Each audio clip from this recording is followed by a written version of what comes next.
Why every African American person used to think they could make fun of Africans back in high school. That's a good question. I got the answers. Stay tuned. The reason why African Americans was making fun of Africans in high school is because, simple, we were lied to. America created this false silver lining for African Americans saying, we know we enslaved you. We know that's bad.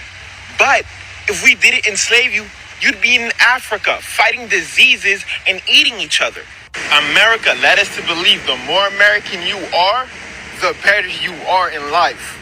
And Africa, you want to stay way away from it. So let's keep it real and have this conversation in, right? We said we were lied to and told. The more American you are, the more better you are in life. And that's exactly what we was lost in the South Scene. As a matter of fact, some would say we was indoctrinated by American exceptionalism. And as somebody with a master's degree in education, I'm going to start this by saying that American exceptionalism is embedded into the curriculum. Because a lot of us as African Americans will allow for this settler master paradigm to sit in our minds, and we'll really buy into American exceptionalism. It's the idea that the United States is inherently different from the other nations, being perceived both domestically and internationally as superior. He ended his video by saying, America led us to believe the more American we are, the better we are in life. And a lot of us play it out in terms of how we relate to folks in the African diaspora. And this one I started getting into how insidious our enslavement was. This country literally taught us, we know we enslaved you, but look at your people over there where we saved you from. You better be lucky that you ain't living in a primitive state with famine and war, and you lucky that we enslaved you. As a matter of fact, some of us was taught that our enslavement was part of saving our souls and civilizing us. You think about how American exceptionalism work, it's perceived as saying that because you are American, you are superior. Think about it. Back in the day, we ain't had the internet. You feel me? I'm from Texas. I know folks that's from New York and California. All of us was talking about African booty scratchers. Who taught us that? In the words of Malcolm X, who taught us to hate ourselves? But you can't hate the roots without hating the tree, right? I was trying to stay away from essentialism, but literally everything we've been taught in America about Africa is from the people that enslaved us. They not finna teach us the truth. We was really lied to. We was really lied to, and we bought into the inferiority of our own people. We'll take this idea of American exceptionalism and we'll project it on to everybody in the diaspora, whether they in the Caribbean or whether they in Africa. When I say education is elevation, I'm talking about unlearning and relearning a lot of things we've been taught in this world. I began this video by talking about education, the curriculum, how we are taught. Not only how we taught like math and science and history and how Europeans found and located everything, but also how the media teaches. Remember those Feed the Children Africa commercials? We was really led to believe that folks in Africa cannot survive without the presence of the Europeans. Don't that sound familiar? If I'm being real, a lot of what we've been taught in the African diaspora about each other came from the people that colonized us and enslaved us. We got to think about that. Because I also know a lot of y'all believe that African Americans are inherently lazy. Education is elevation.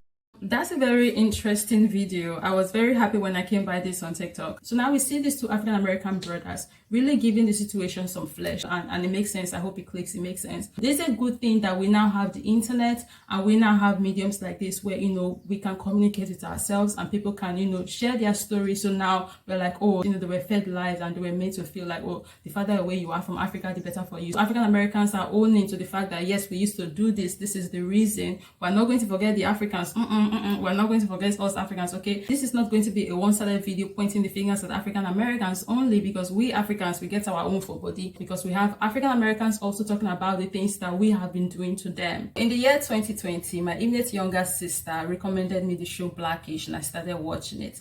And in one of the first episodes in the first season, for those of us who have seen the show, you guys would know the episode I'm talking about. So in this episode, Andre wanted his parents to throw him a bar mitzvah. Andre, his father, didn't want to do that because he wanted to do something more traditional, because, you know, the bar mitzvah is not something that's traditional to them, being how they are African Americans. Dre wanted an African American rites of passage instead. So Dre put together the whole thing, dressed himself and his son in an African attire, and he was going about, you know, wanting to do the African rites of passage. And someone else who was present at the event was Earl. That name is hard for me to pronounce. Earl is Dre's father, Andre's grandfather. And Earl made the comments and he said, why was, you know, Dre wanting to do this? Africans don't even like us. And me, an African watching the show, was like, we don't? Because I was like, where was this coming from? So that was like the first time I heard in my entire life. I had never heard that before. And subsequently after that, it's like, you know, that was the open door to the for me to be seeing those kind of comments and hearing those, that rhetoric phrased in different ways but the exact same meaning. Africans saying the exact same things, the Caribbeans also. And I'm like, when did this happen? What is going on? What is happening? We also, as Africans, I strongly believe, scratch the thinking, I strongly believe that there is a lot of unlearning and relearning we have to do as regards to African American brothers and sisters as well. Things like what this brother pointed out when he said that we believe that African Americans are inherently lazy. And this is something that I have seen some Africans say in comment sections, and I've actually heard with my own ears one African say this to me very recently. And I strongly think that they bought into that mindset when they went to America, because that's not a general consensus here that, Africans are thinking that African Americans are inherently lazy. As I'm rather new to this African versus African American versus the Caribbean stereotyping and clash that we have going on, that we do need to stop. I do not know all the stereotypes and name callings we have going on. I have picked up on one or two, and as a matter of fact, I do not want to know more. I do not care to know. What I care about is us calling it quits. Let's stop, please. Let's raise our white flags. The name calling, the teasing, the insults, this insanity is insane. We need to stop. Africans and the whole African diaspora, please, let's make a truce. Not a truce that will last for just a little while, but a truce that will last forever. The truth of the matter is we don't have this time. We don't have the luxury of time to be wasting, tearing ourselves apart. If you are one of those people who like to talk about how, well, we are not the same, well, if you like to, ride with that mentality, just go with that mentality and stop spreading it. All skin folks are not kin folks. We get it. Ride along with your mentality and stop recruiting people. How I see my people is very simple. One people with different cultures that doesn't make us different, but actually is our spice that make us beautiful and more tasty. If you want to pick on and or bank on our differences, do you, boo-boo. But like I said, keep that energy to yourself and stop trying to convince and recruit people to have your mentality as well. We don't need that. We are tired of it. And one more thing I want to add. It's about time we start calling ourselves out and treating our F-ups within our communities for the sake of our bigger community. And what I mean is simple. If you're an African person and you come by another African person, whether they are friends or family, it doesn't matter. If they are speaking a certain way about an African American or a Caribbean person, you shut it down. Same way if you're an African American person or a Caribbean person, not only will that help us within our community, it will also help us outside our community and how other communities see us, right? Because let's not forget, we are literally showing people how they should treat us when we are literally being nasty amongst ourselves. We are teaching people how they should treat us. We literally open the door for disrespect when we are not respecting ourselves. Like, we literally should put that in mind. And another thing, if we have not learned before now that we are not any different, we are the ones speaking on our differences and seeing ourselves as different from each other, recent events should have put that in perspective and taught us a very big lesson that we should learn from, hopefully. Nobody was asking the blacks in Ukraine, oh, what country are you from? Oh, you're from Nigeria. Ah, what tribe, huh? What tribe? Nobody was asking that. Literally, nobody. They saw us and they saw us as black. They saw them as one people, black people. And the minute we start doing same, the better for us all. All that talk about how we are different, we're not the same. Okay now. On the topic of, Africans not claiming that they are black or not claiming their blackness. For those of us who are new here and or haven't seen this video, I would recommend that maybe after you see this video, you can go check it out. That video really put a lot of things into perspective. I also talked about how I found out for the first time I was black. I didn't know I was black till I was like 18 years old or 17 or something. So you really need to see this video because I think it would help. The concept of Africans not liking African Americans is not a general consensus here. We are not going around in Africa passing on the knowledge that we are not supposed to like African Americans or we are supposed to feel a certain way about them. The average African you would meet have no issue whatsoever with an African American person. Yeah, we are all one. We are all one. They are Africans. Well, I'll consider them as brothers and sisters. Do we care in Africa about them or do we not We care. We are one. We are the same blacks. You know, so we are one. I really care about them though. I really do care. Well, if I have a way to help her, I can. If I'll be able to get maybe assistance from any government official or anyone, I will be able to help them. That's just it. So for us to be making those very generic statements like Africans don't like us, or the Caribbeans don't like us, or the African Americans don't like us, you would never meet every single African, you would never meet every single Caribbean black person, you will never meet every single African American, and vice versa. Do Africans really look down on black American people? No, I think Africans, I would say specifically for Nigerians. Nigerians are proudful people. We look down on other Nigerians. So it's not even, and it's not even that we're looking down. We're just always looking up. And so if you're not in our purview, we don't see you. That's a word. So it's perspective shifts. And so for us. So I like what she said about we are not looking down, we are looking up. And this is, she narrowed it down to Nigerians. I'm a Nigerian, I can only speak on Nigerian, but there is no way in hell that Africans are gathering around in the village square, educating one another on how to look down on African Americans. And she even talked about how Nigerians look down on other Nigerians. Nigerians think they're better than everybody. Nigerians think they're better than Nigerians. Wait till you get wind of the Nigerian and Ghanaian jollof rice war. It's never ending. I think other Africans to a certain extent have understood the Nigerian people, but it's going to be way different if you leave the continent. We're talking about like African American people. So she touched on the pride that Nigerians have. Nigerians are very proud people. Like Chimamanda would say, we take a cup of pride every single morning. Nigerians are proud. Nigerians are the only people that will be in a fight and they'll be asking you, do you know who I am? Nigerians will be like, me? Ask them who they are, nobody. The everyday Nigerian, the average Nigerian would still look down on another average Nigerian. Being in Nigeria and coming from that environment, it's kind of now like a culture where I'm not going to wake up every morning and see a Nigerian being a Nigerian. I'm like, oh my God, that Nigerian doesn't like me. He's looking down on me. But it's going to be way different if a Nigerian is being a typical Nigerian to an African American. That African American does not get the idea. So the African American is thinking, oh, he's looking down on me because he thinks he's better than me. When in reality, that Nigerian is just being a Nigerian. And so for us, like I tell people all the time, like, because it used to be like when I would meet other African Americans, like they would know nothing about me. Like, oh, so you African? So what, you think you better than us? And I'd be like, listen, man, we think we better than everybody. Because my father would be like, if the black man does it, do it better. If the white man does it, surpass him. If the Asian man does it, finish him. It's just like, okay, like that's like the household I grew up in. It's like nobody's your competition except for the person that you're trying to advance over. So it's just like, who is in your purview?